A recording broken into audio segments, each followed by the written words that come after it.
Hey guys, Chase Gullet here, Chase Vintage Guitars. Going to be doing a little bit of, little steps here. I've kind of roughed in my body shape on the bandsaw, which I think you guys saw in some earlier videos from this. Now this jig here I've got, it's kind of my generic jig, if you will. So this is my neck pocket. This is a location for my stop tail piece. This is a Challenger body, so it'll be getting all this. So what I've got here is, this is kind of like a rough in. I use this a lot to kind of make other templates with, you know, to kind of give me like a lot of my layouts. So what we've got here is, you know, an 1 3/4 thick body, and that's a lot of meat for this router to take out. So we've kind of got the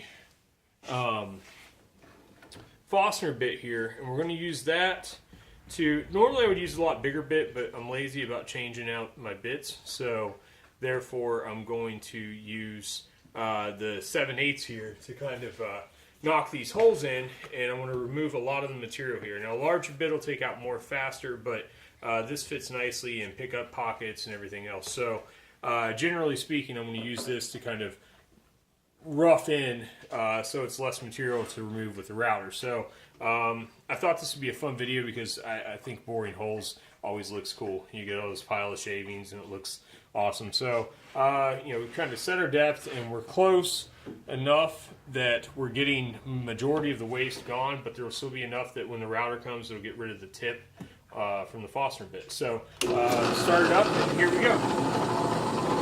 You don't want to remove too much too fast and bog down your machine. So you'll notice I do a lot of, you know, up and out and let it clear those holes so we can kind of get close.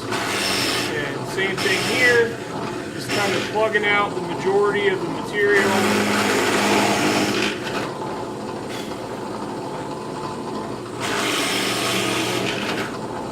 Once you've kind of started on this path, if you work side to side and overlap your holes, it'll give all those shavings a spot to go. So it'll kind of help clear it as it goes. We'll sort of work our way up there.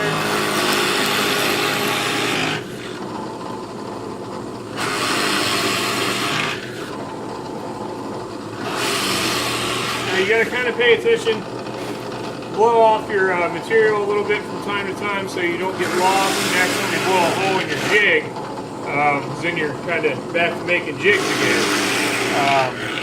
So anyway, we're just about finished here with this.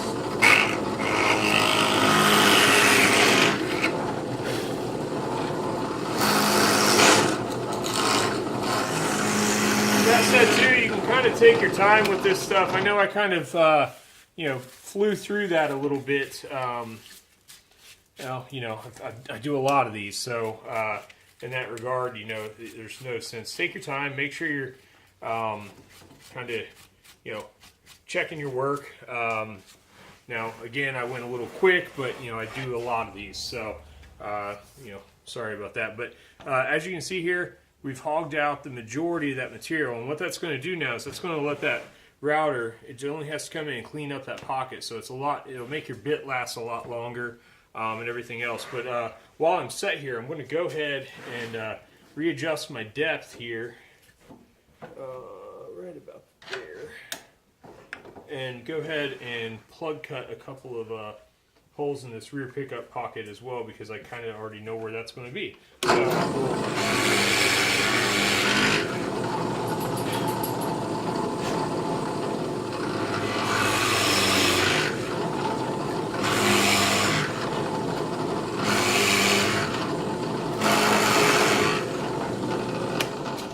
Now, there we go. So now we pull this off, and I'm going to end up with two little tiny holes here, which is where my stop bushings are going to go. So it's kind of piloted already. And then these two screws here will actually be removed when I cut the humbucker cavity. So this is kind of a handy little setup that'll kind of locate a couple of pins and, you know, won't leave a bunch of weird holes, and it's much more secure than two-sided tape. So Thanks for watching, guys, and I'll set up the router and cut the rest of these holes in the next video. Thanks.